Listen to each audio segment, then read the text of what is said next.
Hey guys, it's Jamie Scrimger here, second wife, stepmom of 3, and mom of 1. And you're listening to my podcast, where we talk about all things motherhood, stepmotherhood, and living a kick-ass life. If you're ready for raw and real conversations and are striving to live your very best life, then you are in the right place.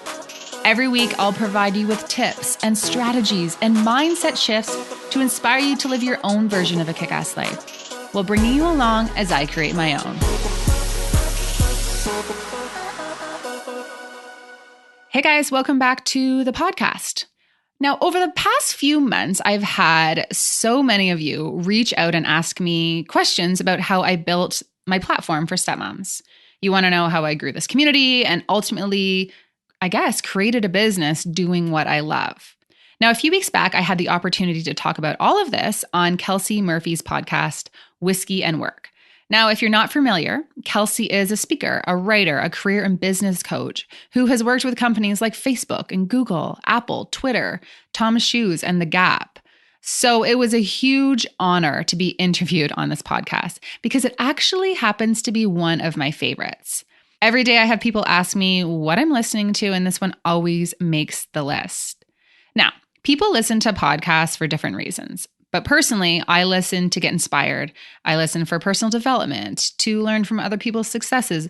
And truthfully, I'm always looking for strategies on how to take this community to the next level. And the Whiskey and Work podcast does all of that for me. But it's not just for entrepreneurs. Everyone can get something out of her show. So not only did Kelsey interview me about my blog and online platform, we also dove into what was holding me back in life. And when I say that, I'm talking about what was holding me back from being the best stepmom that I could be, and what was holding me back from starting to create the platform and business that I wanted. We also touched on my parenting values, my opinion on parenting by the book, and how I stopped worrying about what other people think about what I do and say. Now, I'm telling you all of this because Kelsey has allowed me to share that interview on this podcast too. So that is what we're going to do today. So I hope that you like listening to this episode just as much as I loved recording it. Let's dive in.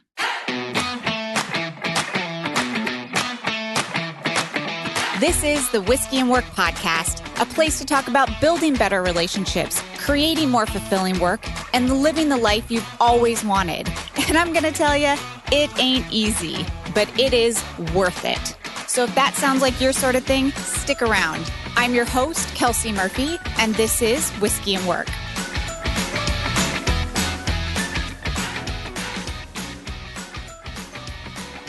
Today's guest is a blended family parenting blogger. I mean, we're talking the real life modern family here. Jamie Scrimger is a life coach with a specialization in step family dynamics and the creator of a top charting weekly podcast, the Jamie Scrimger podcast, where she talks about all things motherhood, stepmotherhood, and living what she calls a kick-ass life. When Jamie went from a 26-year-old bachelorette straight into the trenches of stepmotherhood, it didn't take her long to realize that she was a little bit in over her head. Amongst all the resources out there for real moms, Jamie quickly learned that there was very little support that she could find for stepmoms like herself. And after a lot of work on herself and her family, this former child protection worker with a background in psychology and social service work combined her personal and professional experience to create the exact kind of support she was looking for when she first said, "I do." Now you can hear Jamie very candidly in her blog posts, in her online resources, and in her podcast. And she is on a mission to open up the conversation about blended family life and show her fellow stepmoms that it is entirely possible to live an amazing life amongst the extra stressors that come with being a stepmom. And today she is just as raw and candid as you could hope for as we talk about parenting, starting businesses, and sometimes the hard but always hilarious family dynamics. I can't wait for you to hear this episode. So sit back and enjoy the latest addition to Whiskey and Work with the real, raw, and lovely Jamie Scrimger. Hi, Jamie. Hi, how are you? I am good. How are you doing? I am so good. I'm so excited to be here. Thank you so much for having me on. Oh, gosh, we're thrilled to have you. I'm excited for you to share your story. You have such a unique, interesting story, and it's full of plot twists and turns. And so I'm thrilled to have you here. Exciting. Okay, perfect. Okay, so for people who do not know you and are just about to jump into the world of Jamie, can you tell us a little bit about who you are and what you do now? Sure. Okay. So it's like that elevator pitch at the very beginning when you try to kind of explain what you do, right? Yeah, no Okay. pressure, no pressure. Yeah. So I am a stepmom of three and a mom of one.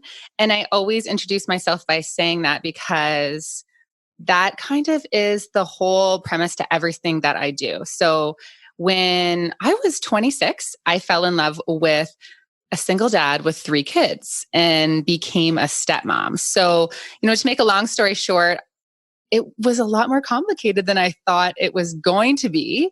So, what I ended up doing is when I became a stepmom, I realized that A, I was in over my head, and B, that no one was talking about it. It was almost like this dirty little secret that no one wanted to talk about. And I found, on Facebook and social media, there were so many resources for moms, encouraging moms to keep it real and to share, the ups and downs of motherhood. But when it came to stepmoms, no one was talking about it. So after, after a really hard night, and I found myself on the bathroom floor, crying my eyes out, wondering what the heck I was thinking, marrying a man with kids, I went to the internet for support, was disappointed with what I found, and ultimately ended up starting a platform about my journey as a stepmom because I felt like someone needed to start to talk about it. So that's what I do now. What started as a blog of me just kind of sharing my story and trying to provide some positive tips and strategies for stepmoms because there seems to be a bit of, a stigma, and really wanted to change the narrative, has turned into this online platform where I'm providing support for stepmoms. I have digital products. I really just share my story and the lessons that I'm learning along the way in hopes that it can inspire other people to, I always say I'm about teaching stepmoms that it's entirely possible to live a kick-ass life amongst these extra stressors. So that's really what I'm all about. Oh, I love that. And you're so right. When I think about that, there are so many resources out there for moms, but I feel like I haven't seen a ton of resources out there for stepmoms. No, and it's because you're dealing with your story is also someone else's story. And it's really important to remember, say, the perspective of a stepmom may not be the same perspective of your stepchildren or the, first wife. So it's touchy subject. So people don't really want to talk about it and don't necessarily feel comfortable talking about it because, they often get backlash. But I do believe, and I've shown that it is possible to have these conversations and talk about the struggles that come with stepmotherhood without sharing someone else's story and without putting anyone down. Oh, I love that so much. And I love that this was truly born out of something that you needed. Like, I feel like that's how the best things in the marketplace and the most innovative things are created is by going out there and saying, this is something I really need that would help me to be a better person, to solve more problems, to show up in the way that I want to. And you went out there and looked for it. And when you couldn't find it, you just created it. Yeah, for sure. And, we did a lot of work I did a lot of work on myself, on our family, on my perspective, on the way that I look at life. I did so much personal development. And, I got to the point where one day I realized, even though everything was the same, all of the things that were still difficult, going from no kids to three kids. And then a year later, we had our own child. All of these stressors were still the same, but the way I was approaching my life was completely different. And that changed everything for our whole family. So it was really about sharing that journey.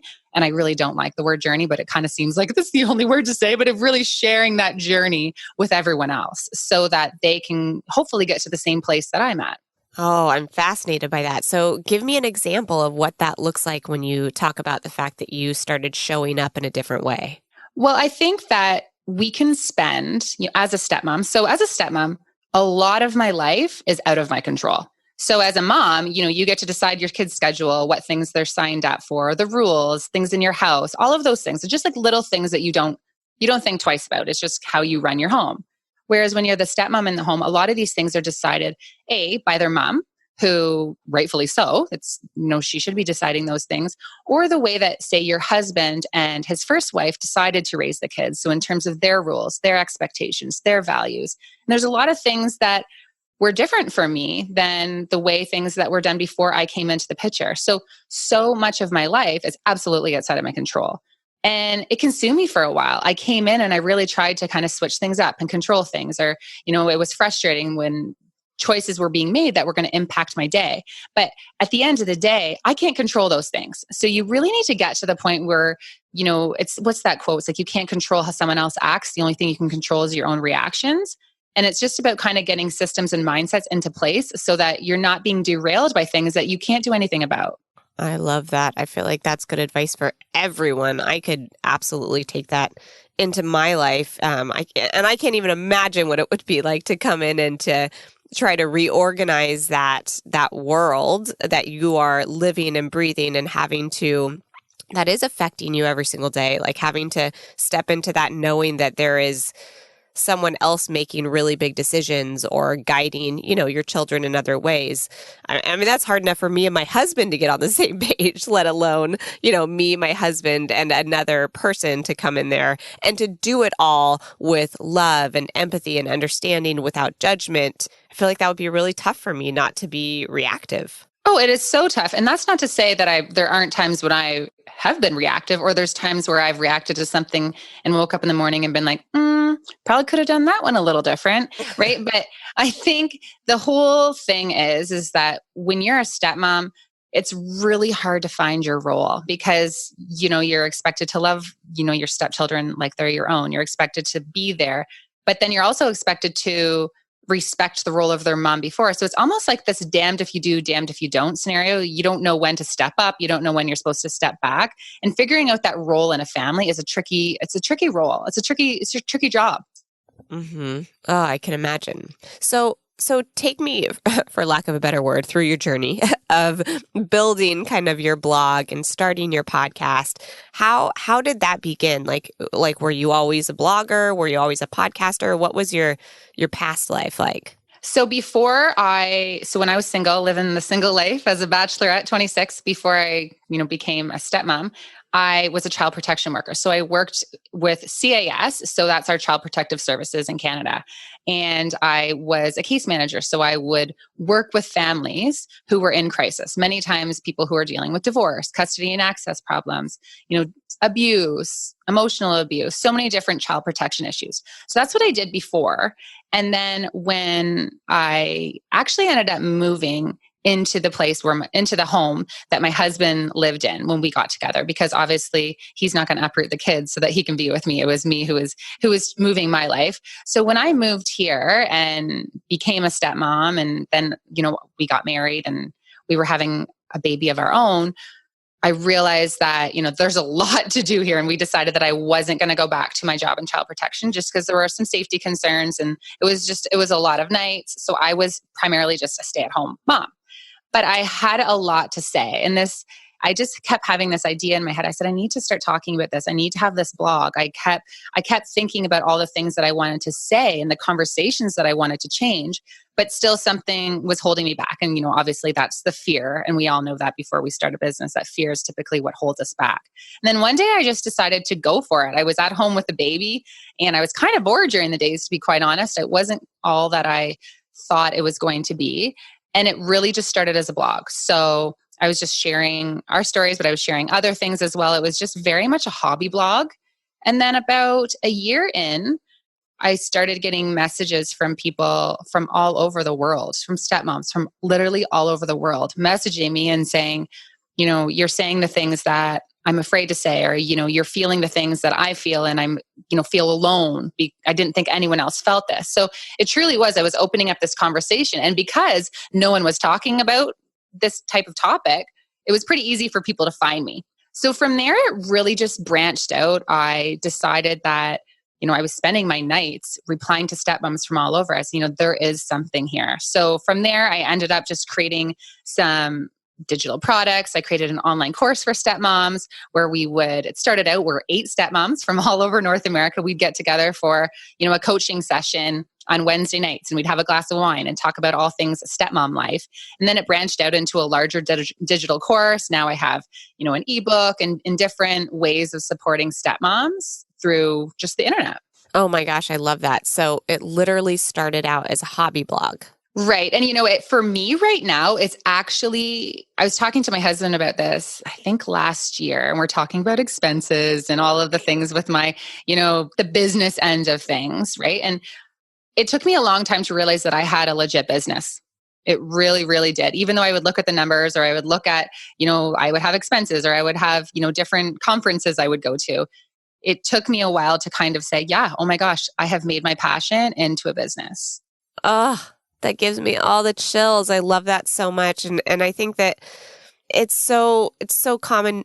Most of us don't start our businesses because we quote unquote want to be business owners. At least most of the people that I'm connected with and having conversations with, like we're all starting it because we either want to put something out into the world that is fulfilling. And by world, I mean like our corner of the internet, because I never had big dreams or aspirations to go, change the whole entire world. Now that I'm further along in it, I see the potential, to do something really big. But when I first started, it was like, if I could just help a couple people see what I went through and how I moved through some of these things and how I found this happiness in this place, and I can empathize with them and I can share my stories and say, me too, I've been there, I hear you, then that would be really special, and it starts really small like that. And then allowing it to grow. And when you get those emails back from people and you get those notes, people being like, this changed everything for me. Like you've said something here that just really struck my heart, or thank you so much for putting this out in the world. You kind of go, oh, wow, I didn't really think anyone was listening. For sure. And, my husband would say to me, so what's your strategy? What do you mean, what's my strategy? Well, what's your strategy for, your content or for your business or how you're going to build this?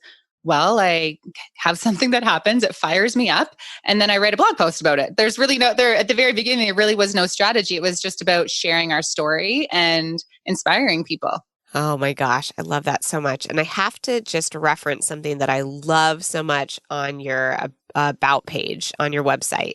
This story that you're talking about when you said you were first started dating your husband and a fellow stepmom came up to you and said, like, don't do it.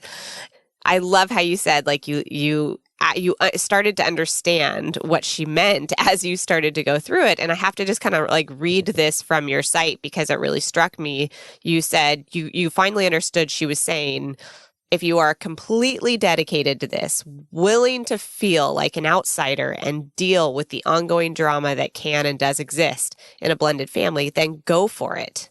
But if you're not, girl, you better run for the hills.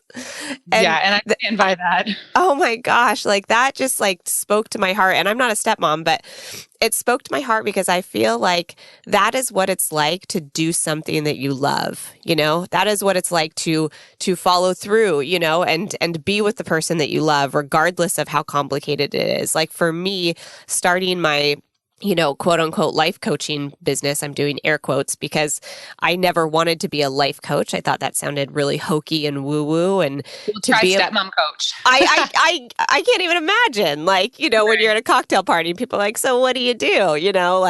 So to go after that, it's like, go for it. If you're completely dedicated to it and you're willing to feel like an outsider and deal with that ongoing drama, then go for it because it is going to be one of the best things that you'll ever do. Like you will experience love and magic beyond anything you ever knew. But like, you got to be dedicated to it. You got to know that you're going to have these highs and lows. You got to know that you will feel like an outsider. Like I can't even tell you the looks that I get sometimes from people when they ask what I do, or the conversations, that I have when I go back to my friends that all have corporate jobs. I absolutely feel like a misfit. I absolutely feel like an outsider, but the love and the fulfillment that I get from what I do is absolutely worth it. So that for me, that quote that I read, I just thought, oh my gosh, as much as you can apply that to having a blended family, man, you can apply that to going after anything you love in your life. Yeah, absolutely. And, I think you need to get to the point, whether it be in your family or your business or whatever it is, where you just decide that you're not going to let other people's opinion dictate what you're going to do. Like you truly, truly need to not give a shit about what other people think. And, I can even speak to that when it comes to this business. I'm sharing my life online and I'm from a very small town. So I forget that when I'm sharing the stories or I'm talking in my Instagram stories or whatever it is that I'm doing, yes, the people who I am targeting and the people who are in my community are listening to it, but also so are the moms at the arena. So I could put something really raw and vulnerable up on my Instagram and it's for my community. But then I have to walk into my stepson's hockey game and I know half of the moms in there have listened to it. And that's fine. I'm totally fine with that. For the longest time, I felt like I was almost censoring what I was saying because I was scared about what those people would think. And that's what holds you back in business and in life and in really anything, because if you can't go all in, then don't even bother. I couldn't agree more, because it's uncomfortable to go half in. Like, you second guess who you are, you second guess what you're doing. So it's kind of like either commit to being who you are and going after what you really want and just jump into like the pond with all of us crazies, like we will welcome you over here, or don't, because being like 1 foot in or 1 foot out is going to be even more uncomfortable than finding like a settling ground.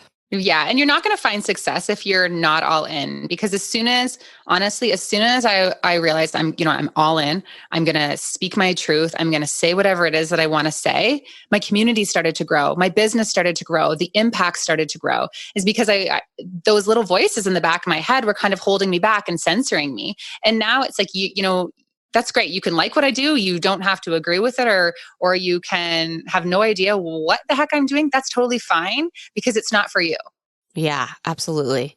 Yeah, I feel like that's such common marketing advice as well, right? And none of us really listen to it as clearly as we should, but people are like, get more haters, right? Get more unsubscribers, not because you want to ostracize people, but because you want to be so clear about who you are that people either look at you and they can so clearly say, oh, you're for me or you're not for me. Like, there's no like dabbling around it. And if you think about it, like from a friendship standpoint, I would absolutely want that. Like, I wouldn't want someone kind of like dabbling and dancing around me being like, should we be friends? Should we not be friends? Like, maybe we're kind of friends, but we're sort of, yeah, I'm not really sure we're friends. Yeah, we're friends. Like, I don't want someone like that. I like either want someone who is freaking all in, like, I am going to be there for you in the middle of the night, or, you know what? You are rad, but I'm not your person.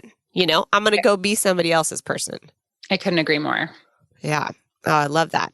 Okay. So tell me, so you did your hobby blog and when you started your hobby blog, did you know a lot about blogging, or how did that happen for you? Because, and I ask because we have a lot of people in our audience right now that are in their 9 to 5 and they're ready to make a jump into something else, but I think there's a fear and there's a hesitancy to start something, like a blog or a coaching business or things like that, because they feel like it's very unfamiliar, right? It's a brand new industry. It's something they're not comfortable with. So were you already familiar with blogging and things like that? When I was in university, or shortly outside of university, I had started this blog kind of on Blogspot. It was early 20s blog. I'm not really even sure. It was on this platform. And I did it for about a year, where I would, just kind of write random things on there. So I had always kind of had a blog in the back of my head, but I really didn't know anything about it. So my sister was a website designer at the time. So she just kind of got it up and running for me.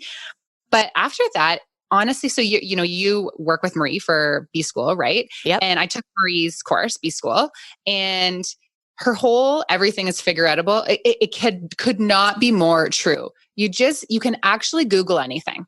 You really and truly can Google anything. And that's what I've done, from starting a podcast to now I designed my website. I have, created kind of everything that is under my name, just myself, by honestly Googling. And I know that saying that stresses people out a little bit. They said, well, I can't figure it out like that, or I'm not tech savvy. Neither was I, but there's honestly so much information out there that you can figure it out. And the help desks, if you want to start something or a website, the help desks, they're there actually to help. You can click that "you need help" chat box and they will walk you through. Like that's literally how I've built my entire business.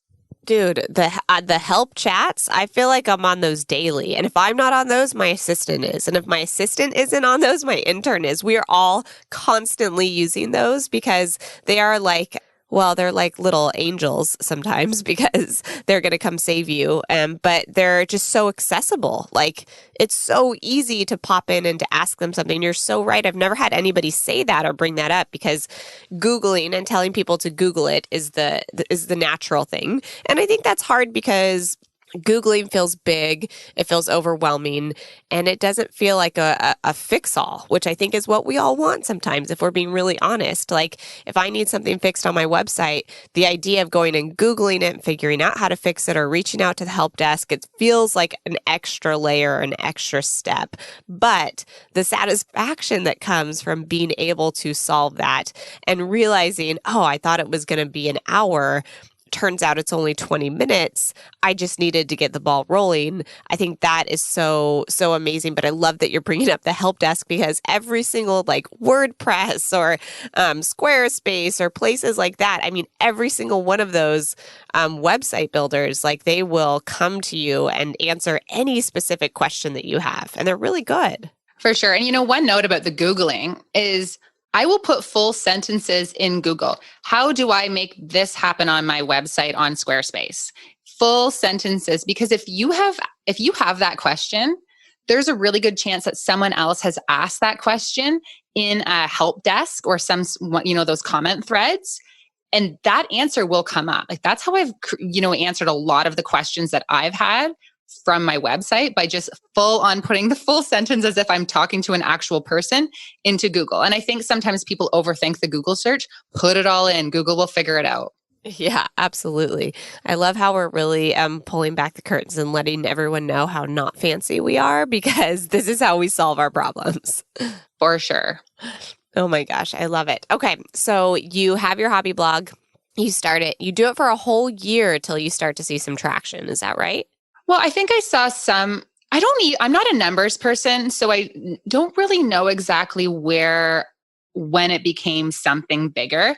I think I remember when I would get maybe 4 likes on a blog post that I had posted on my Facebook page, I would be ecstatic. I thought it was, the best thing ever. I felt like I had just totally made it. But yeah, I think it was a year. After a year, I started doing some coaching and doing some working with stepmoms one-on-one. And then, over the next year, I started to work with some brands and do some, lifestyle content and that kind of thing. So I think first, I would say it's been a full-on business for the last 2 years. I love it. I love it. I love that it just starts as something that you do out of passion and grows into something that's helping people around the world now. That's amazing. Mm-hmm. And you started with your blog, but then you built a podcast. So how long have you been doing your podcast? I launched it in November of this year. So it hasn't been that long. I think I have about 18 episodes. I release one every Monday. Yeah, that's still amazing though. And have you had a favorite episode or a favorite topic that people love? You know what? A lot of the times when I have my husband come on, people love it because, as much as people don't get the perspective of stepmom, they often don't get perspective from the dad who is trying to navigate his new marriage. So he has a new wife who is maybe struggling, and he's also trying to ensure that his kids from his previous marriage are okay and that they're thriving and that they're resilient and dealing with everything. He's got to keep his ex-wife happy because you just got to. And, we also have our own child. So now he has a lot to navigate. So we didn't talk about his struggles for the longest time because I think I was maybe too wrapped up in what I was struggling with. So I will bring him on and we talked about, the first year of our marriage. The first year of our marriage was really hard. Like, let me tell you, Kelsey, there was no honeymoon phase. It was like I moved to China because actually I think a move to China would have been easier than moving here. I used to live in the city and then I moved to, I live in a hamlet outside of a small town. I have a wheat field for a backyard with 3 kids. And the things that you would think people would be stressed out about or stepmoms would be stressed out about would be, say, dealing with the ex or the co-parenting and all of that. But what was really challenging was parenting. Like, there were 3 kids in the house, and kids have a lot of stuff and they have shoes everywhere. And there were just so many little changes to my everyday life that I didn't really know how to deal with. So that was more of a challenge for us than anything. So we talked about that in our first episode of the podcast. And I had so many messages from people being like, I made my husband listen to it and he could not agree with your husband more. So it was hilarious. Oh my gosh, I love that. And what was your husband's opinion? Like what were people agreeing with? And I'm dying. I feel like I have to go listen to this episode right now. Yeah, no, it's good. And Darren actually has this podcast voice where I feel like he should have his own podcast because he really sounds like this radio broadcaster online. So it's actually really hilarious. I think he likes doing the podcast episodes more than he admits. But what he would talk about was how before I would come home, because I used to really feel stressed out. You know, kids, like their shoes are everywhere, right? At the mudroom. Everywhere. Freaking shoes everywhere.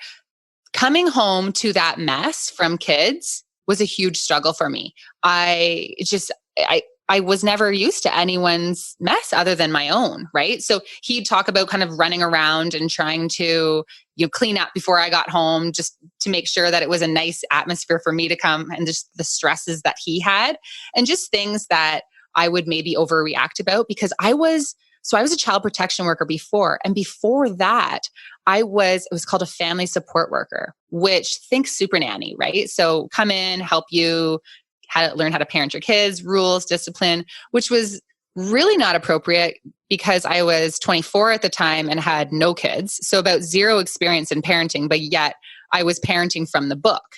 And I think we can all admit the way that the books say we're supposed to parent and what real life happens is very different. Night and day.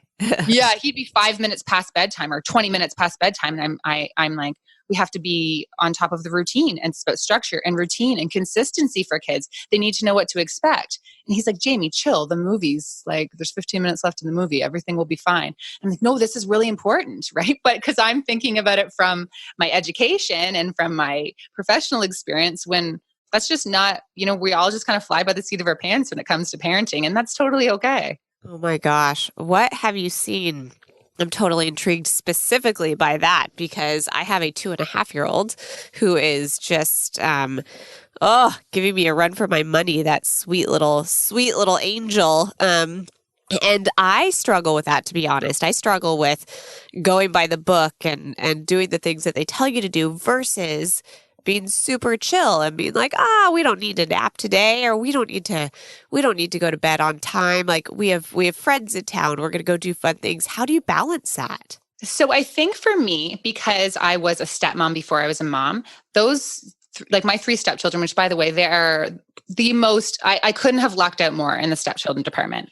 But what they taught me is what really matters. So they kind of probably got the hard end of it, because when it comes to having, our daughter Reese, so she's now 4, when she was a baby, my life didn't stop. I never had that time where I could just stare and look at the newborn, right? And that, when people would say to me, the days are long when you have a newborn, it wasn't, because I went from 0 to 4 kids in, almost a year and a half.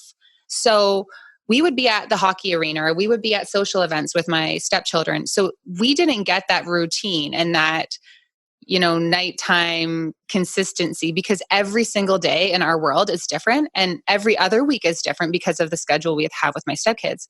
So what I've learned for me is some of that, it matters. It's great if you can do it, but if not, it actually doesn't matter that much. I'm really about, for me with kids, is everyone happy? Is everyone healthy? Is everyone nice? Are they kind?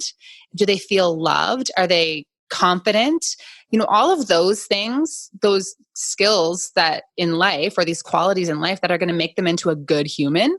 That's really what I find is most important, because, bedtime, it's great. And I think it's really important to have a great nighttime routine. But at the end of the day, doesn't matter as much as maybe that book says. I don't think so, but I'm pretty lax. Yeah, but it's so interesting because my sister and I always say this too. We always say we are playing the long game here. We're shooting to raise good adults, not just have this short-term discipline. So it's always an interesting balance. Like we're constantly trying to give them that safety that they know what's going to happen and they have a general idea, like a general structure. But at the same time, to remember, like the goal is to create good humans. The goal is to create good adults, like not disciplined people that know what time they're going to go to bed. For sure. And if they go to bed at 9 versus 8 or whatever that looks like, they're still going to grow up and be good people. Right. That's not Yep. a make or break situation. And you're also teaching them, I think, when you can have those flexible nights, that it's okay to be flexible, and making memories is so important in life, because at the end, that's really all you have.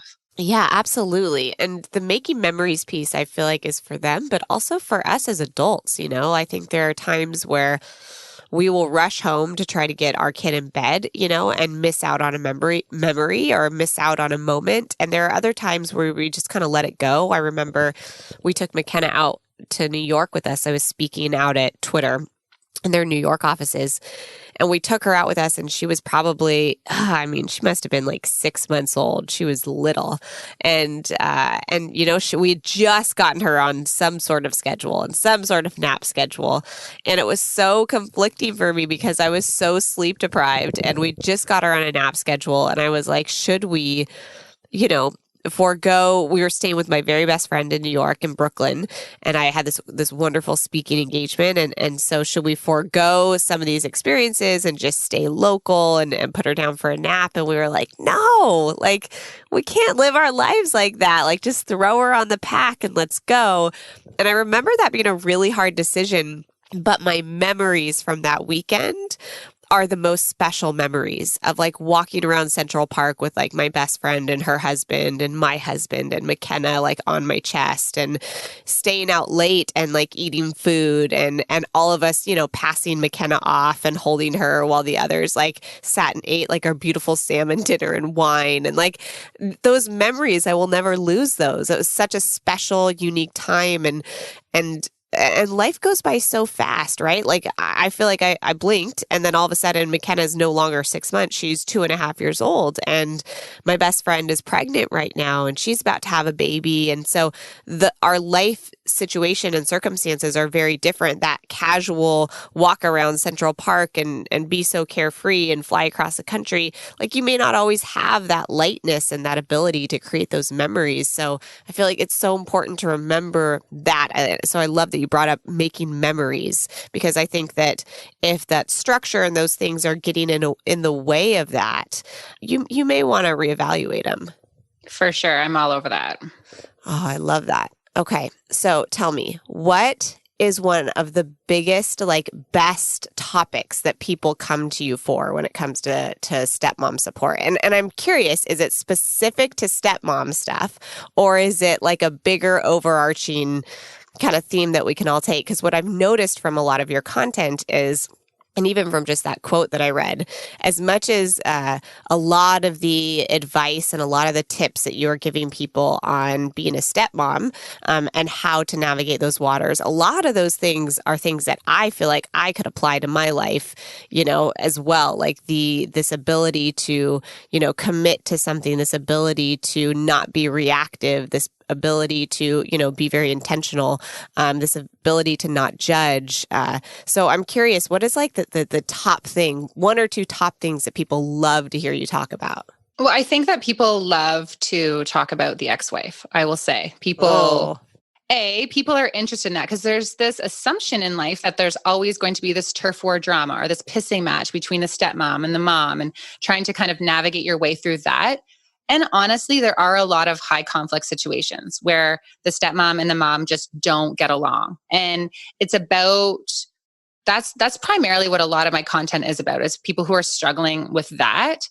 But when you talk about it being about real life, it's that we all have people in our life who may be tricky to deal with.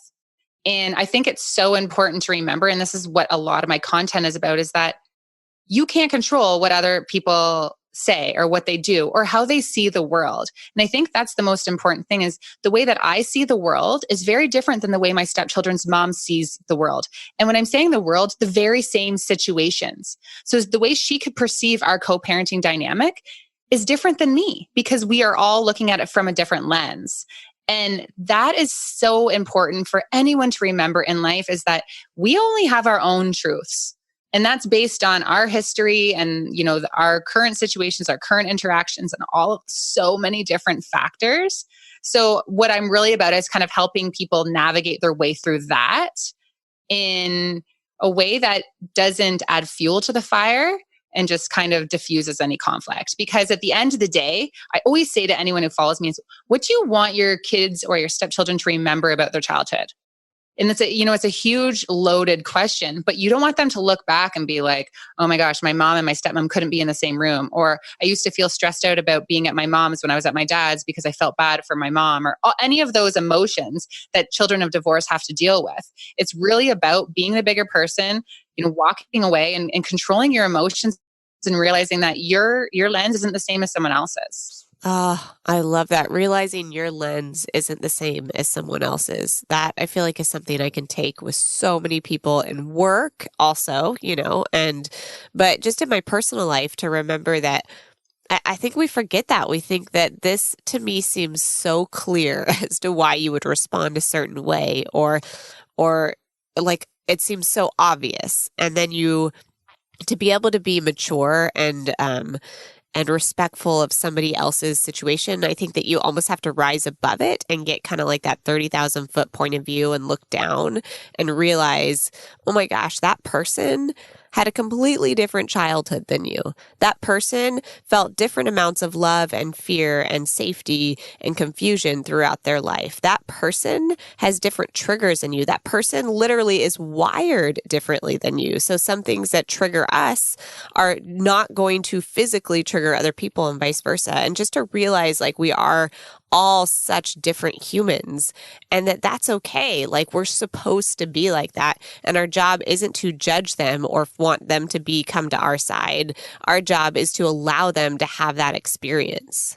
Right. And, I think in step parenting life or when you're co-parenting, what the tricky part is for people and for stepmoms or anyone in this situation, to be honest, is that other people's perspectives and their behaviors, they can impact your life, right? When you're trying to co-parent with someone or have to deal with them on a regular basis and you have such different perspectives, that's tricky. So at that point, it's about setting boundaries and getting very clear on what kind of conversations you will and will not have, what you will and will not tolerate, what kind of relationship, what that looks like. And even being proactive about how you're going to navigate your way through that. So getting a plan in place. So when it comes to, say, co-parenting, who's going to do what for the kids? Who's responsible for the dentist? Who's responsible for getting the back to school clothes? Who's responsible for paying this bill or signing them up for hockey? Or what times pick up? What times drop off?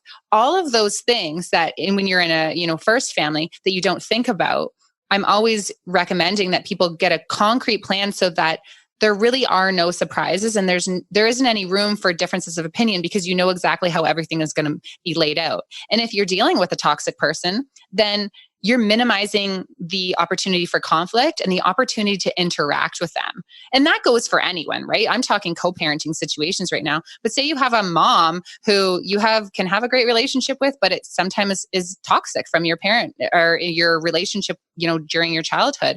Or say you have a friend or anyone in your life, a coworker, you can set boundaries and you can make a plan for how you're going to interact with them to minimize the impact that their different lens can have on your life. Oh, I love that so much. And it really is about being like intentional and thoughtful about where you're spending your time and where you're not. And I feel like if you think about that ahead of time and you're proactively doing that, you're much less likely to be reactive and caught in a situation where you have to make a decision on the spot that you may not be prepared to make. Right. And with emotions, right? I think, if you really think about it, in a lot of areas in our life, we know when shit's going to hit the fan. We know when things are about to get bad. So why not before that happens, or if it's happened on a consistent basis throughout your life, say to yourself, okay, well, last time I reacted this way and that didn't really work out so well. So what am I going to do this time? So that when it happens, you've already decided how you're going to react. So your emotions aren't coming into play. You're not, reacting emotionally. You knew it was going to happen. You decided how you're going to act ahead of time, and then you just move forward. Absolutely. Gosh, I wish I had this advice when I was like a 25-year-old dating, because I feel like, you know the things that are going to trigger you, the situations you're not going to be comfortable in, and we kind of avoid them, I think, and we hope that they're not going to come up. And then they do. They always come up. Like without fail, something's going to come up that's going to push you into that situation, and you're probably not going to act your best. But I feel like if you just take 5 or 10 minutes and you think about what are the situations that really trigger me, and how can I proactively decide how I want to show up in that situation?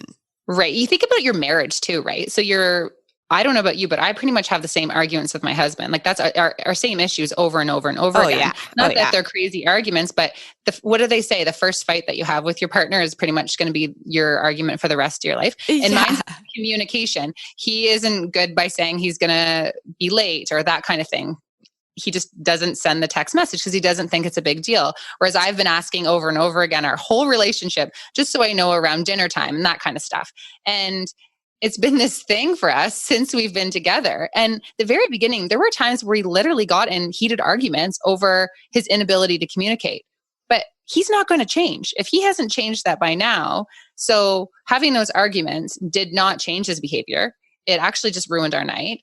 It wasn't productive at all. So I, at one point, had to say, okay, what am I going to do differently now? How am I going to react to this? And now it's I don't react, or I just say once I've cooled down, that was inconvenient for me, and telling him why. Because you can't keep doing the same thing over and over again and expect different results. So when I go into that situation with a plan, I don't get as worked up as say I used to. Yeah, absolutely. I'm the same way with some things with my husband. I feel like we will talk about, there's so many, not like you had said, there's not like a million things that we fight about, but the things that we fight about are similar things. So when we go into those situations, I'm trying to think of what a good example would be, because I like to always give like concrete examples. Oh, like if we're talking about like money or something, for us, we don't have big fights about money. Like we spend the same kinds of dollars on the same kinds of things. Really, we have the same values when it comes to that. We both only spend a certain amount on clothes, and we only spend a certain amount on things, like experiences. But I feel like that came from, in the very beginning of our relationship, we started budgeting together. We started sitting down and like looking at our budget and saying, hey, how much do you think we should be spending on this kind of stuff? And there are things like that he would spend tons of money on, like books. Like he's an avid reader. So he would just spend tons and tons of money like on Kindle books and these other books. And we would sit down and look at the budget.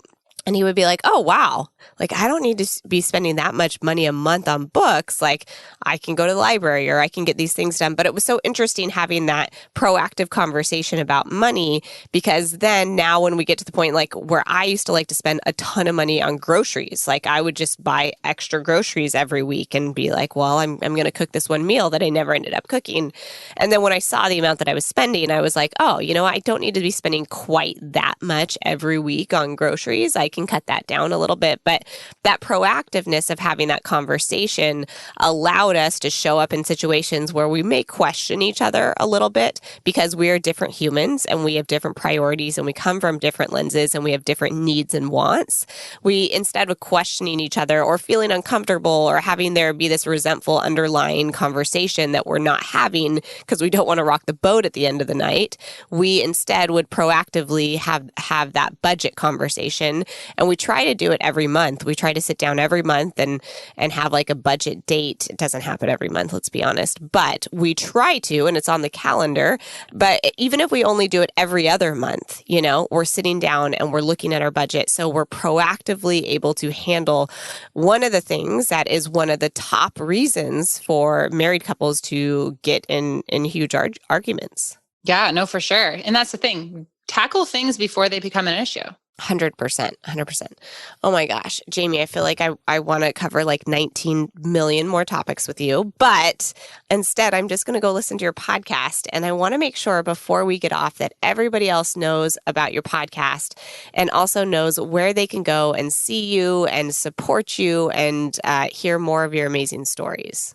Well, great. So yeah, you can check out my podcast. So it's real original. It's the Jamie Scrimger podcast over on wherever podcasts are hosted. And then my website is jamiescrimger.com, and I'm Jamie Scrimger on Facebook and Instagram, Pinterest. You can kind of find me all over there. But yeah, definitely come on over. And if you do, say hi, let me know that you listened to this episode. I love connecting with everyone. I love it. I love it. And we'll make sure we have all of those links in our show notes as well. Thank you, my dear, so much for coming on and sharing parts of your story. I cannot wait to dig deeper personally, and I can't wait for everybody else to dig deeper. So thank you so much. Great. Thank you so much for having me.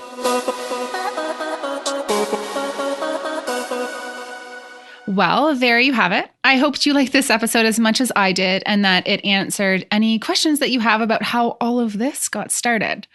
Now, I'm going to link the Whiskey and Work podcast and Kelsey's website below. So if you're looking to amp things up in any area of your life, I highly recommend that you check her out. As always, if you're loving this podcast and haven't already, please take a couple seconds and head to iTunes and leave a rating and review. I love hearing what you think. And guys, when you leave a rating and review, it tells iTunes that this podcast is worth listening to, and it helps spread the word about this phenomenal community of women. Thank you so much, and I will talk to you guys next week.